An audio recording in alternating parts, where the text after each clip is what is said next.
I'm going to walk you through a multiple linear regression model using Excel.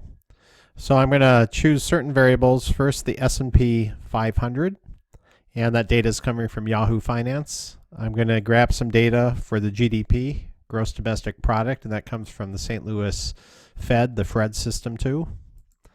I'm going to grab CPI data also from FRED and 90-day T-bill data from the FRED.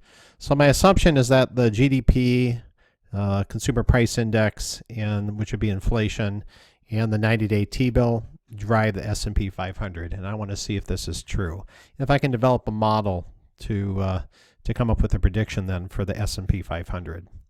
So I'm going to identify some definitions here first off, because I'm going to be using Excel's linest function.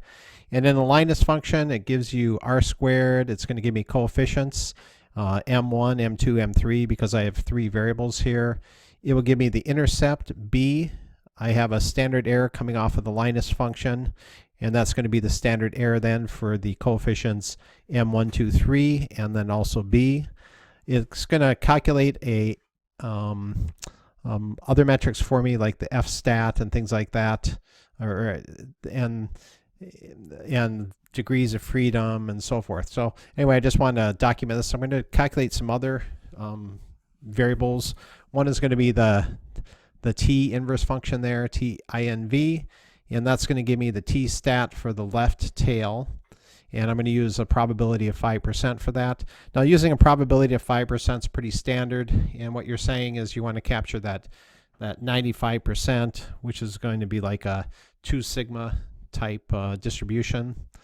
I'm going to calculate V1, V2, which are kind of degree freedom coefficients that you use to calculate the f-stat. I'm going to manually calculate the f-stat to show how it then matches the f-stat coming out of the linest model. I'm going to do a f probability, which is a probability that the f-stat is just randomly out of luck generated. And then I'm going to do a hurdle on the f-stat. So using an alpha of 5% again. So 5% is going to be the tail then. I want to make sure I'm within that. And I'm going to use the f inverse right tail on that. And by choosing the t inverse up above, that's going to be the left instead of the right tail. So slightly different stats, but you get to the same place on these. But these are all functions that are in Excel, and I'll walk through that. Here's my compiled data. So I'm going to put the years over here in the B column. I'm going to put my Y, which is going to be the S&P 500, in C. I'm then going to stack each of my different variables, GDP, CPI, 90-day T-bill, and other columns. I'm going to calculate the year-over-year percent change then in those, and I'm going to drive my model off those percent changes.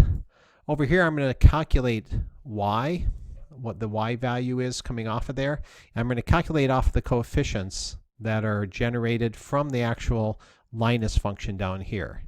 And I've shown you that the coefficients are going to come out as M3, M2, M1, and then finally the B intercept. That's going to be opposite, flipped from how the data goes into the model here, because you can see I have GDP, CPI, 90-day going into the linest in that direction. And then I'm going to look at the actual value, which would be the S&P 500 minus the calculated value then using those coefficients. And I'm going to come up with an error. I'm going to square it, actual Y variance, and then calculated Y variance. And basically I'm doing this so I can show you how these stats in linest are actually being calculated. So this linest function is doing all these calculations here for you, is what I'm trying to show you on this side. And then just putting them over here nice and neat in the linest output. Now the actual linest function, if I come in here, you'll see up in the formula bar that it says equal linest. You'll also see I have squiggle brackets. That's because this is an array function. The way you do linest is you're going to go across all your data, and then you're going to go down 5 rows. So 1, 2, 3, 4, 5. Once you're in there, if you look at the linest formula, it says tell me your known Y's. So really you just drag this across all the S&P 500 data. And then tell me your known X's. Well, I'm going to drag it across the whole GDP block here and all the way down to the 90-day T-bill over here. So I'm just dragging from here to here, and then I'm dragging from here down to here, and that will then fill in those two blocks. I'm going to say true and true. So true here says that I want to have an intercept calculated. If I put false here, that will force it to go through 0. So sometimes you want your data to go through the 0, 0 xy point and not have a intercept on the y. In this case, I want to have an intercept, and I don't want to force that. And then true here says, do you want statistics created or not? So yeah, I want all these other statistics fields created. So once I get the Linus set up, what you have to do is hit Control-Shift-Enter. And when you do that, it'll automatically then create all this data set here for you. Now I color-coded everything so that you can kind of map out where things are at and where they go to. Once I get this data set, I'll look at some things. One is going to be the R-squared coefficient. I probably want something that's going to be above 0.65 there to be significant. I'm going to take a look at the F-stat. Now the F-stat's really meaningless until I compare it to kind of that hurdle rate that I need. So down here, I'm calculating the F inverse RT using that function to then tell me the right tail for a 5% probability what the area is there. And I end up with this 2.96. I compare that then, that F value, to the F up here. And if the F up here is greater, so the one calculated, than what's required, then that means that it's significant. And I have a model that's significant and meaningful. If I come down here now and look at individual coefficients, okay, I'm going to take a look at the t-stat. And t-stat's just the ratio of the coefficient divided by the standard error that's being calculated from this model. I'm going to take the ratio, and I have those down here, okay? Now what I have to do here is I have to use the t inverse function and a 5% probability again, and I have to feed in the degrees of freedom over here, okay? And when I feed that into the model, it gives me 1.7. So it says then that anything that's above 1.7 is significant. So if I start walking through here, it says the intercept's significant. It says that GDP is significant. But then it says CPI isn't and 90-day T-bill isn't. So based on my assumptions, I can already tell, well, GDP is driving S&P 500. That is statistically significant. These other coefficients are not. So I might want to research a little bit more, come up with some more ideas, try and come up with more coefficients that fit the model better. But I definitely probably want to include GDP in my model. That's what that's telling me. Now the calculation down here for that F hurdle that I did at 5%, you can see that I have V1, V2 feeding into there. I show you how to calculate V1 and V2. So V1 is going to be the count of how many variables you have minus the degrees of freedom minus 1. And down here on V2, that's just going to come from the actual Linus model over here. I show you how to calculate that though manually over here. So if you're ever wondering how things are generated and you want to do some calculations on your own, this spreadsheet is kind of walking you through all this and how to do the calculations. Also how to do the tests and to see what's significant and what's not, and whether the model's significant here with that F statistic. I'm going to walk over here, and what I did here, I looked at each coefficient individually, because obviously this is a model where there's going to be interactions of these different coefficients, right? They're not independent. And I want to see what each of these tell me independently. So I did a GDP over the S&P, I did the CPI to the S&P, and the 90-day to the S&P. I did the same type of t-stat, and you can see I end up at the same 1.7, because even though I'm at a 29 degrees of freedom, statistically that didn't shift it on the tail line I'm at that point. So I'm still at the 1.7. You can see that the t-stat here is significant. That's GDP, 3.9. You can see it's not significant for CPI, and it's not significant for the 90-day T-bill because those aren't greater than 1.7. So even here when I do the kind of analysis individually, I could have done that first to try and find coefficients that make sense. I could then put those into my multiple linear regression, confirm it, get a confirmation on my F-stat for the entire model, and then I have a decent multiple linear regression model, multi-factor model that I could use. So the APT models, the multi-factor models, all those can be calculated and fit using this type of system. I calculate also the V1, V2, come up with F down here, and now you can see whether these are statistically significant. So you can see F is 15.21. That's almost 4 times greater. The probability of that being random is only 0.1%. You come over here and you look at the CPI index, and there I have a 0.06 for an F. So that's way low, and you can now see the probability of this being not random, and that this does not work and fit is like 80%. And so you can see clearly you don't want to use the CPI index in here. And then same thing with the 90-day T-bill. 45% probability that this isn't random and that what we're seeing here is real. And we have a 0.58, which is well below a 4.18. And then we also have a T-stat requirement of 1.7, and we're only getting 0.76 out of the model. Here I'm going through the regression stats that you can use. So you can do the add-in of the statistic pack. How you do that again is you go to File, and then you go down to Options, and then you'll go down to Add-ins. And then when you're in Add-ins down here, you can go to Excel Add-ins, and here you have a analysis tool pack. So that will give you all of the statistics that you want and the ability to do the statistic pack. You don't need the VBA version. That's if you want to program in Visual Basic. You really only need the analysis tool pack chosen. The other thing that you definitely want to choose is a solver add-in. I'm going to be doing that next. So make sure those add-ins are checked and added and in on your Excel. Once you get the analysis tool pack, you can run it. You can choose the ANOVA, and the way you access that would then be data, data analysis up here in the corner. And now you can see when you come in here, you can choose the ANOVA choice, okay? And then once you do the ANOVA, and there's a lot of different statistics packs here you can run. I'm not going to really walk through that right now, but you can choose the columns of data that you're feeding into it. It'll walk you through that, and it will generate an output like this. When you get the output, what I wanted to show you is that it gives you the same T-stats, but doesn't give you that hurdle that you have to still calculate. It gives you the F-stat and the significance, but it doesn't really give you the hurdle that you need to meet on that, so you still have to go and calculate those. It does give you the V1 and the V2 and everything, so you don't have to calculate those. You can just feed it in then to do those calculations, which is nice. It gives you the R-squared. It also gives you the R, which you don't get from the other one. You have to manually calculate that. Now that's the Pearson correlation coefficient.